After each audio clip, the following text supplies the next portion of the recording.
Welcome to the Rotary Time Show, a public service program presented by Rotary District 7610. Funding for the program is made possible by the generosity of Rotary District 7610, Virginia. On our programs, we talk with Rotarians and community leaders and discuss how Rotary International builds partnerships to support local, national, and world communities. I am your host, Rotarian Dr. Deborah Jackson from the Rotary Club of McLean, Virginia.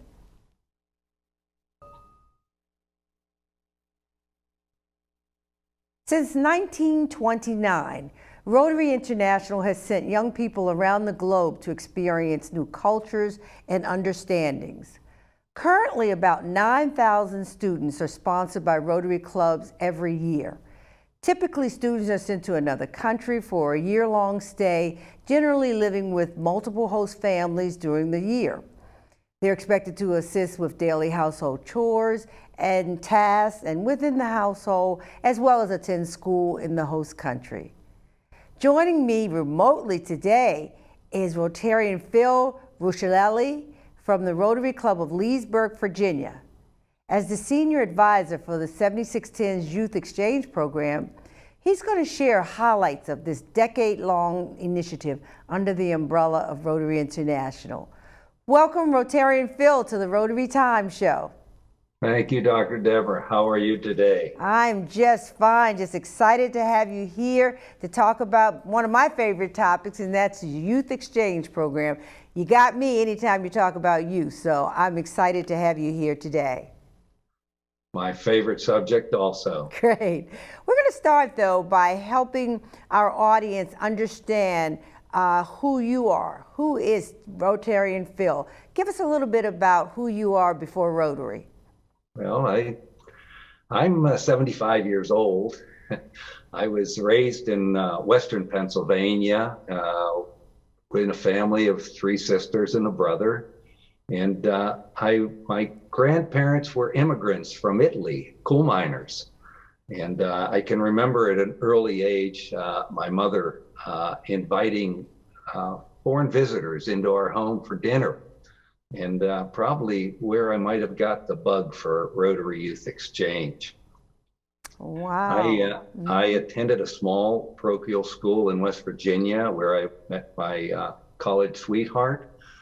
We were married right after graduation. I was soon after that drafted into the United States Army and spent 32 years in the military, having a variety of command and Pentagon duties, and 15 years in military assignments overseas. Wow. I retired as a colonel in 2000.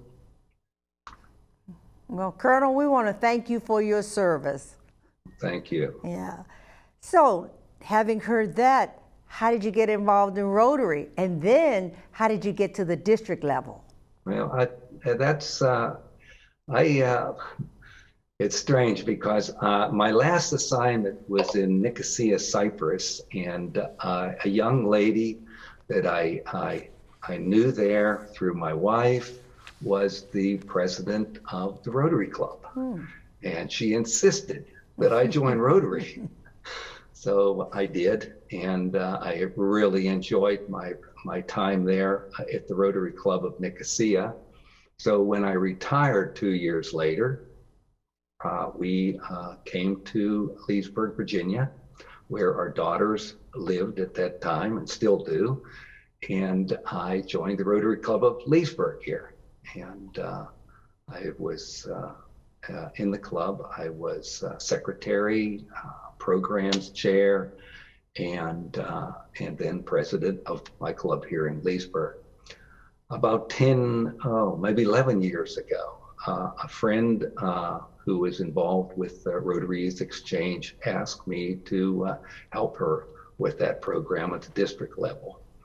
And I didn't know much about Rotary Youth Exchange at that time. I knew a lot about international community, having served in many assignments overseas in different countries.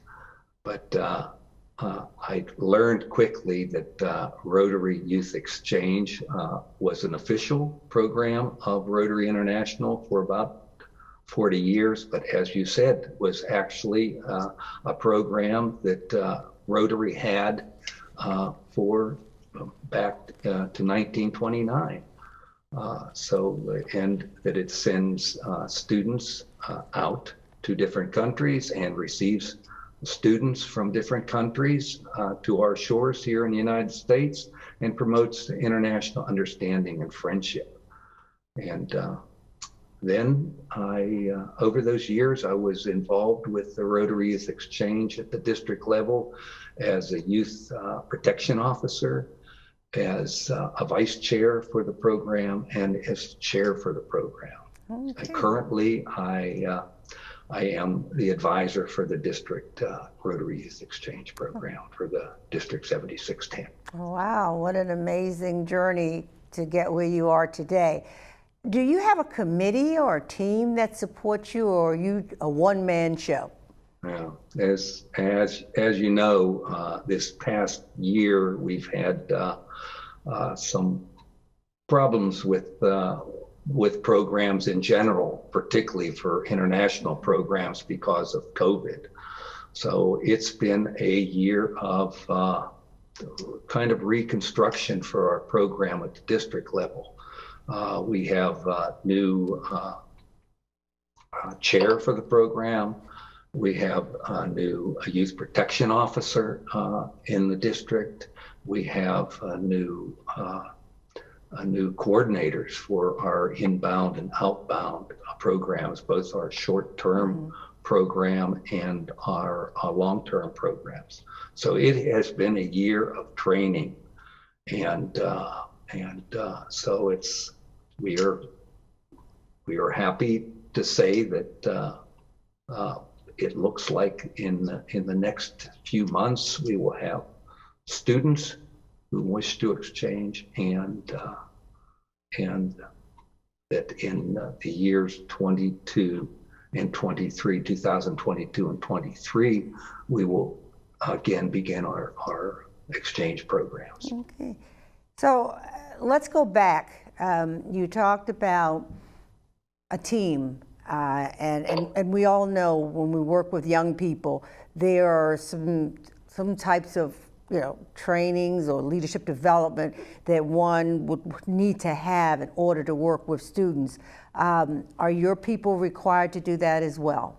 Yeah, as you can imagine, the program shutting down, then bringing the program on board again requires, and people leaving and coming in new requires a great deal of training. I and several others have been a conduit for that training, and over the past year, we every year the district governor is responsible to certify to Rotary International that their program complies with all the codes, policies for Rotary International. Not only that, but that we have to comply with the Department of State's programs for students coming into the country and departing the country. So it's an extensive training program. It's an extensive program to bring people up to speed on what needs to be done for a single exchange. So it's yes. So it's a lot of work. It's a lot of work, but unfortunately, we cannot guarantee that those protections will be in place. So how does District 7610 ensure that students that we are engaged with are protected from abuse and harassment? Yeah, as I said, the training is extensive. It starts with that certification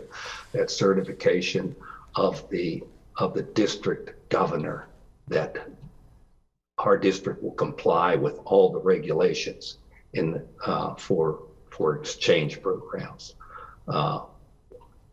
The individual volunteers must make application.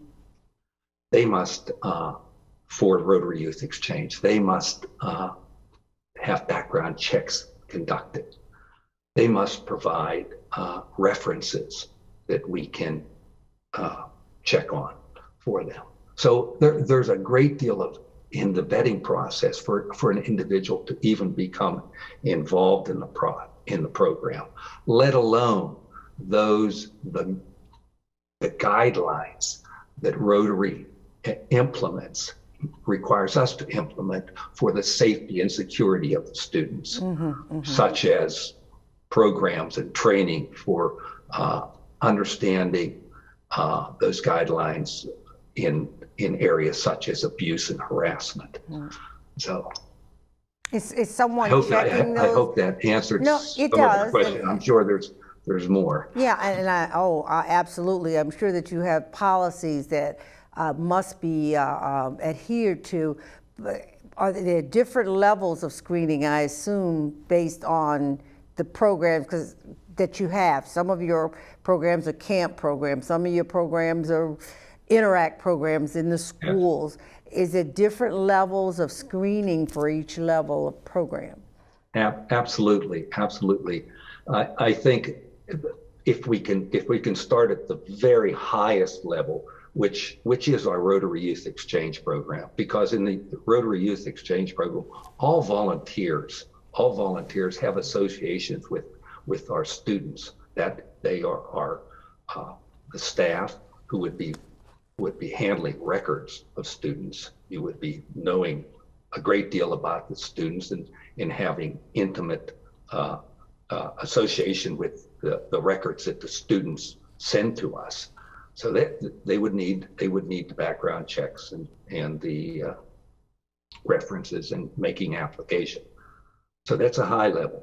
Also the coordinators, all our coordinators, whether they be that coordinator at the club level that takes care of the student as they host the student in the club, or our coordinators who handle the incoming and outgoing students, certainly our chair and vice chair for the program at the Rotary level.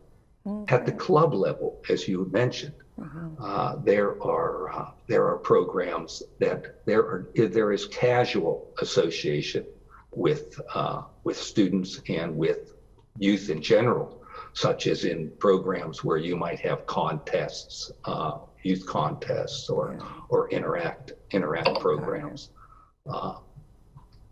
They may not have to have, those volunteers may not have to have the background checks or the references, but they certainly should have training in youth protection. Wonderful. Programs. And I think that's where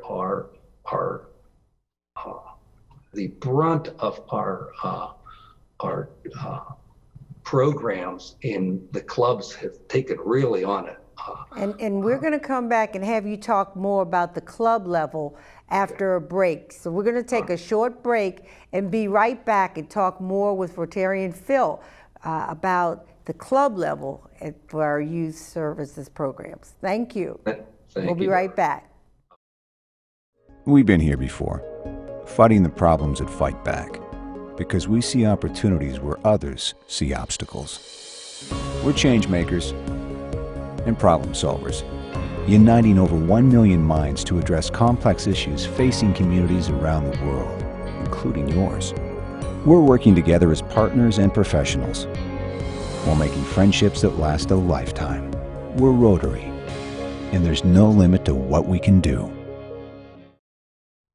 Welcome back to the Rotary Times. We're here talking with Rotarian Phil Rusciolelli, and I hope I said that correctly, about Rotary District 7610's Youth Exchange Program. When we left, we were just about to talk about the club level specifically. Each club has a youth protection officer. What's the certification process for that individual? Because I'm certain we have clubs that are working with our youth in schools in whatever areas that we have involved. What's that youth protection officer's role? Yeah, we would hope that our youth protection officer is a volunteer who has made application, has background check and references, and most importantly, knows all the regulations, particularly in youth protection, and can be the key person at the club level to provide that kind of association for other club members who may not necessarily have to have background checks. The certification process is that every club president must certify that their club youth protection officer has those qualifications and has done that application and has that certification. I think that's a key to having good youth programs at the club level. Absolutely, absolutely. What procedures, I'm thinking now of a club, all right? What procedures are in place if you're hosting a program and you learn that there may be an issue? What procedures are in place? Does one go straight to the youth protection officer? Do they go straight to the club president? What's in place? Yes. Rotary International, Department of State, the district, which starts with our district, and Rotary International, Department of State, and local authorities have strict regulations on how abuse and harassment violations are dealt with. And in the district governor's certification to Rotary International, and during this training, the training that goes on in the district, these issues are addressed and documented for all volunteers and exchange students, providing the names, contacts of responsible authorities for reporting any incidents of abuse and harassment. And I think that's key to a good program, that everyone is knowledgeable about what abuse and harassment is and how, if it is observed, the reporting mechanism to ensure that it is identified. Absolutely. Is there a yearly report that then it goes out to the district governors so they are aware of what's going on, or our eyes aware? Absolutely. That, for one thing, the district governor must certify to Rotary International that within their program they have instituted these policies, okay, for reporting. And is that coordinated through the schools that the students will be placed at? It's certainly coordinated. It's certainly coordinated through the schools, but it is the responsibility of the Rotary members to ensure that if it is observed, it is reported. That's the most important. I love that. If it's observed, it is reported. Yes. Yeah. And there's a follow-up from there. What countries are involved in our programs? That's this year. It's been a little bit smaller. Okay, let's put it that way. Currently, our district, I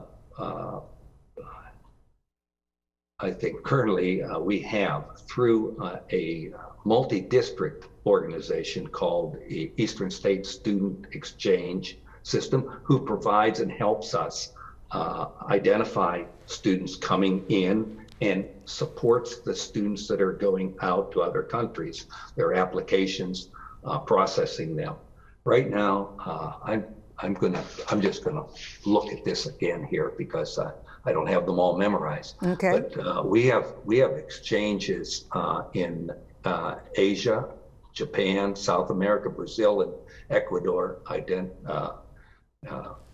to be identified. North America, Canada, and Mexico, of course, the U.S., Europe, Austria, Belgium, Czech Republic, Croatia, Denmark, Finland, France, Germany, Ireland, Italy, Spain, and Netherlands.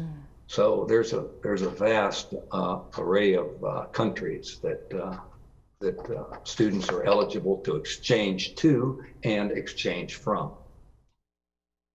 When you say students, what ages are we talking about? We normally look to the junior year for the student for a long-term exchange.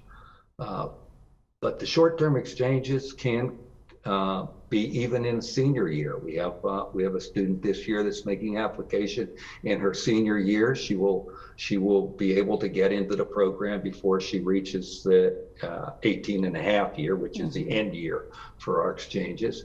And so it's somewhere between 16 and 18 and a half is the age group. But for the long-term exchanges, normally they're junior year. So they would start preparing in their sophomore year, making applications in their sophomore year, and leaving to go to their exchange in August of their after their sophomore year, and spending their junior year abroad.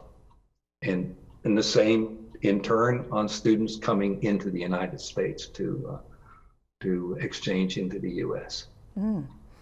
So 16, a junior year, so the year, that would be are the requirements the same as it relates to the host country? Because schools are different around the world in terms of their makeup. How do you coordinate that? There are some countries where the school year starts in January and not in September as it does in our country.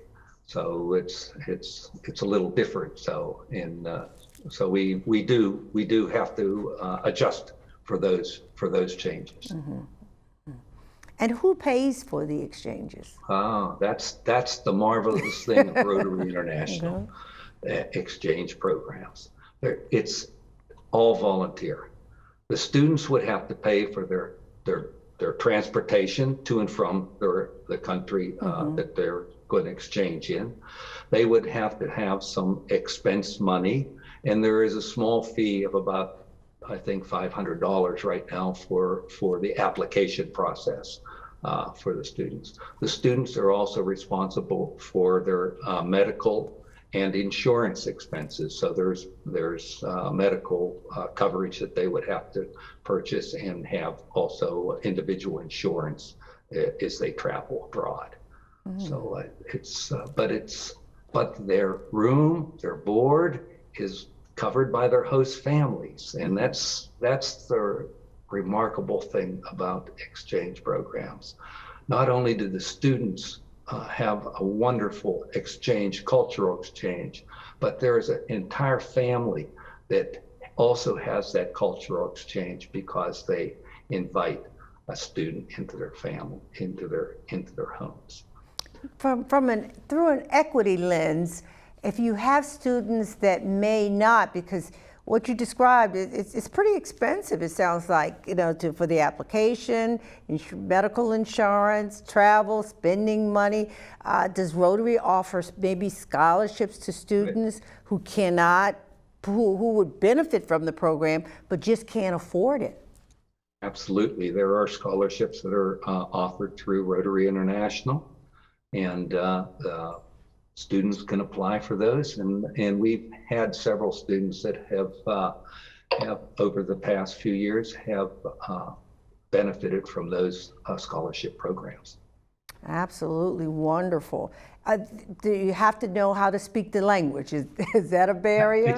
It's good to learn the language. I have one young lady, in fact, I know her very well since she's my granddaughter. Okay. Making application to go to Germany All for right. the summer.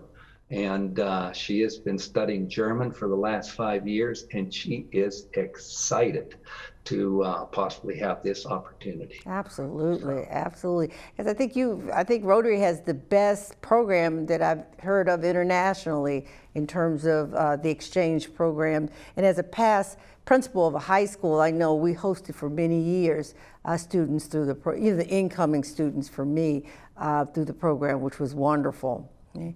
How many candidates do you have? And then we're going to wrap it up this year. Right now we have one short-term and possibly 2 long-term candidates that we're looking at right now. We will have interviews here in the next over the next month with students and their families.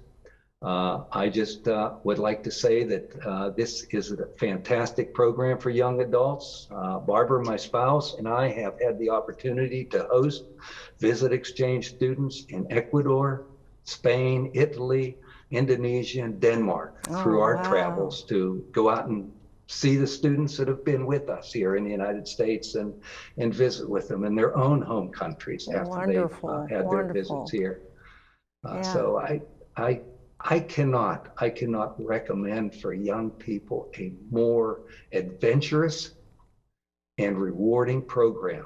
It did our hearts so much good to see the growth of these young people having come and been in our country and gone back to their country. Wow. And now some of them graduated from university and having careers of their own. Well, thank you, Rotarian Phil, for joining us here today and just helping us better understand this amazing program. Hopefully, we have some young people who might be watching who will take advantage of the program. So we'll keep in touch with you to find out how it's going. We sure hope so, Deborah. Thank you for the opportunity. You got it. Thank you so much. Yeah. Funding for this program is made possible by the generosity of Rotary District 7610, Virginia. For the Rotary Times program, I am your host, Rotarian Dr. Deborah Jackson from the Rotary Club of McLean, Virginia. You're welcome to join us at a Rotary Club in your area for either breakfast, lunch, or dinner.